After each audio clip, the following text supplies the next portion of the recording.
Ontem, meu povo, eu publiquei um bilhete, né, um bilhete que foi utilizado como prova pela corregedoria, nitidamente intrujando prova para tentar, vamos dizer assim, intensificar a sua versão no inquérito policial para condenar os policiais por associação ao tráfico. Muita gente, ao ver esse absurdo, logo pensa assim, nossa, o sistema é um absurdo, não tem como ganhar. Então, para que eu vou contratar um bom advogado, sendo que qualquer situação vai me levar a uma condenação? E esse pensamento ele não poderia estar mais errado, meu povo. E eu vou explicar o porquê. Primeiro, esse inquérito ele é muito grande. É uma investigação que durou mais de 7 anos na corregedoria.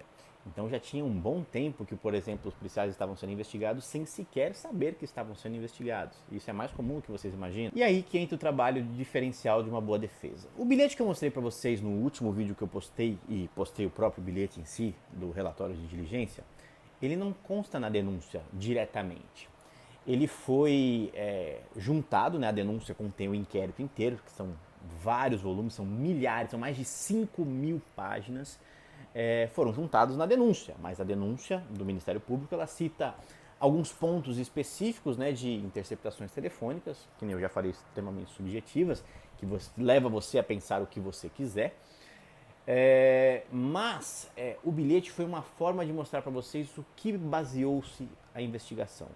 A investigação nitidamente tentou forçar a barra, tentou colocar na cabeça do Ministério Público e dos juízes militares situações que não ocorreram para reforçar aquele convencimento para gerar uma condenação, por exemplo. Esse já foi um grande trabalho defensivo de vasculhar as mais de 5.000 páginas e encontrar brechas, encontrar pontos que mostram que a investigação foi uma porcaria. E apesar de não estar constando diretamente na denúncia, como a denúncia englobou o inquérito inteiro, você pode está lá nos objetos de acusação utilizados pelo Ministério Público. Aí você pega para os juízes e mostra aqui, ó, tá aqui, ó, foi feita aqui, ó, olha só como é que foi feita essa investigação. No caso concreto, eu nem falei para vocês no último vídeo, mas, por exemplo, a investigação que colheu esse bilhete, ela foi feita num período que estava para prorrogação de prazos. A corregedoria estava pedindo para o juízo militar prorrogação de prazo para continuar as investigações. Ou seja, foi feita essa investigação num período que não poderia ser feito. A corregedoria estava esperando a autorização judicial para continuar a investigação. Mais uma falha. E aí é outro trabalho defensivo, de você comparar as datas, ver, simplesmente sincronizar as datas que estão no Ministério Público, que entrou no Departamento Técnico, que entrou na Auditoria Militar, que voltou para o encarregado, e você vê, puta, essa folhinha de investigação no meio das 5.000 páginas, ela está numa data que não poderia ter sido investigada. Logo, essa diligência ela é ilícita. Foram meses de trabalho, nesse caso, para você conseguir achar essa e diversas outras brechas que nós encontramos no caso concreto. É uma investigação de 7 anos. Então o vídeo é só um resumo do que tudo aconteceu, das coisas mais gritantes que aconteceram. Mas falando ainda sobre o trabalho defensivo. É muito importante, né? Lógico que frustra o advogado, quando, por exemplo, chega numa sentença de primeiro grau, que tem lá os juízes militares, lá no Tribunal de Justiça Militar, frustra demais você perceber que após todo esse trabalho, após toda essa levantada de informações, esse estudo processual que durou meses, chega lá, dá uma certa impressão, talvez esteja sendo leviano, mas dá uma pequenininha impressão de que os votos já estão prontos. E na justiça militar, diferente da justiça comum, principalmente em São Paulo, não é aceito um documento chamado de resposta à acusação, que logo após o recebimento da denúncia, a defesa tem a oportunidade de se manifestar e falar assim, olha, isso está errado por conta disso, disso, disso. Então essa versão defensiva, os juízes militares têm o costume de receber só no dia da audiência. E uma audiência que pega uma investigação de 7 anos, você acha que o juiz vai fazer o voto na hora, depois que o advogado falar? Ou ele já vai levar mais ou menos as ideias dele pronta no papel e só modificar um ou outro item de repente mais relevante? E de repente o advogado traz coisas tão importantes quanto essa e ele fala assim, meu Deus, mas o voto já está pronto. Como é que eu vou mudar tudo isso agora? Vocês acham que acontece isso? Mas enfim, voltando, frustra bastante, aí você vê que o voto já está pronto. Porém, você tem que entender assim, que os policiais estão respondendo em liberdade, ponto principal. Em nenhum momento, apesar dessa arbitrariedade desse inquérito, dessas interceptações telefônicas, imagina você ter sua vida monitorada no seu celular durante 5, 6 anos e você não saber disso. Todas as conversas que você teve com o seu pai, com a sua mãe, com a sua namorada, com a sua esposa, com os seus filhos, foi monitorada pelos agentes da corregedoria, de forma indevida. Não vou nem entrar nesse mérito, mas totalmente indevida, totalmente sem fundamentação nesse caso concreto. Mas os policiais estão em liberdade, esse é um ponto importantíssimo. Os policiais ainda estão na ativa. E por mais que esse nítido constrangimento ilegal dessa investigação tenha ido para frente, você tem que entender que eles ainda permanecem no combate. E quando você leva isso ao juízo de primeira instância, e por mais que haja uma condenação, você verifica, por exemplo, que você mostrou pontos tão contundentes que não tem explicação, que na sentença eles não fundamentam direito. Porque não tem como fundamentar. O certo, o correto é a absolvição, nem que seja por insuficiência de provas, mas não, eles forçam, eu vou condenar. E isso acaba deixando brechas para a defesa explorar nos recursos. Aí você fala, doutor, mas a segunda instância do Tribunal de Justiça Militar vai manter.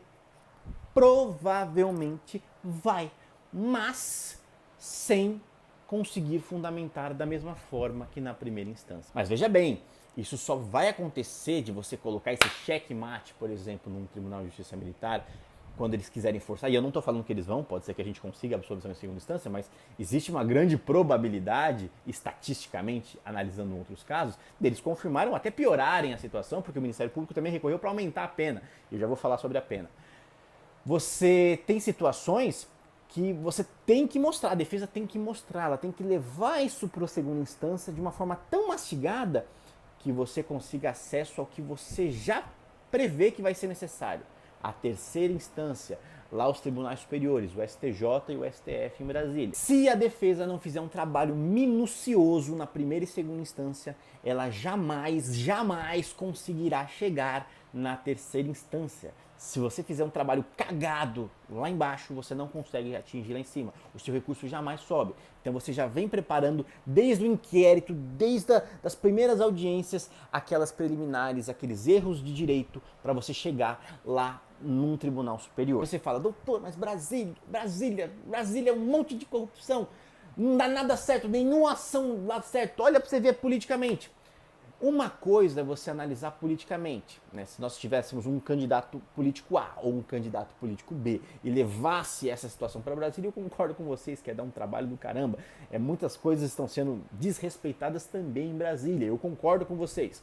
Mas, quando é um assunto que não tem nada a ver com política, é um assunto que nós estamos falando do dia a dia, de réis mortais como nós, acredite, Brasília salva muito, principalmente os policiais militares, principalmente lá no Superior Tribunal de Justiça, o STJ. Quando nós vemos esses erros gritantes, né, aparecerem, furarem nossos olhos, estourarem nossos ouvidos, nos processos de primeira e segunda instância, é um prato cheio para Brasília. E Brasília pode sim salvar os policiais militares num caso como esse. Óbvio que a gente nunca consegue prever todos os resultados, injustiças acontecem inclusive na justiça, mas é uma grande chance.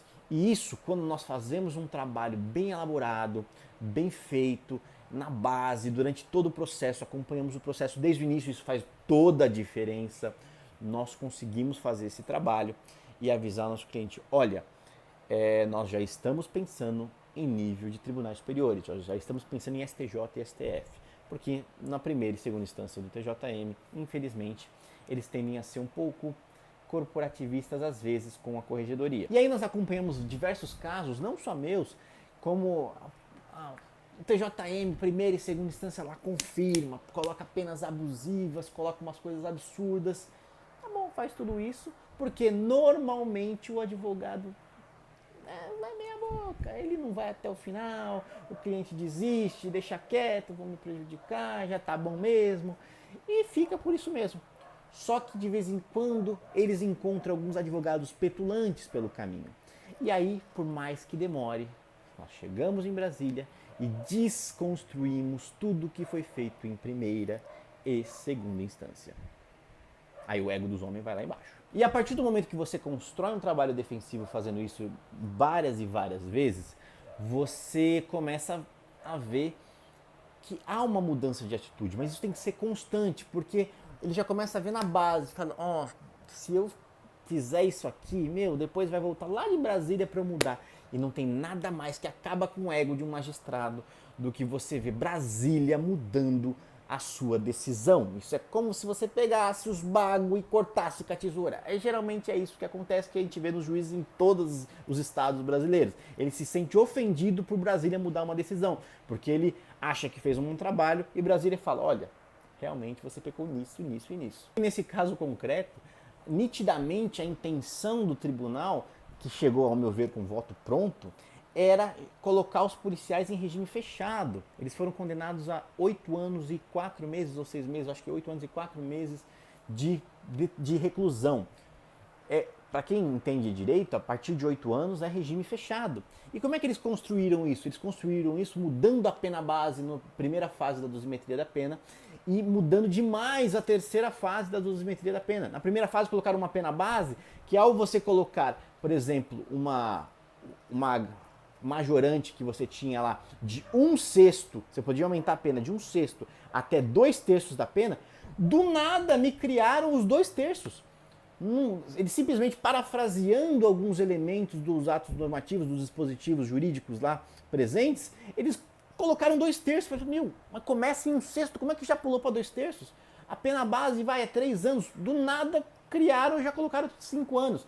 Você vê que nitidamente coloca uma situação para colocar o policial atrás das grades, numa situação total, sem prova nenhuma de que isso pode acontecer. E evidentemente tentando já demitir o policial da instituição, expulsar o policial. Sendo que, fazendo os cálculos proporcionais e razoáveis, o policial militar, no máximo, uma condenação totalmente injusta, conseguiria uma pena de 3 anos e 6 meses de reclusão. O que fala, nossa, doutor, ainda é muita coisa, mas é um regime aberto. Ele ficaria na casa dele e não no Romão Gomes. E como você descobre essas situações? Como você consegue isso? Você acha que todo advogado faz essas minúcias?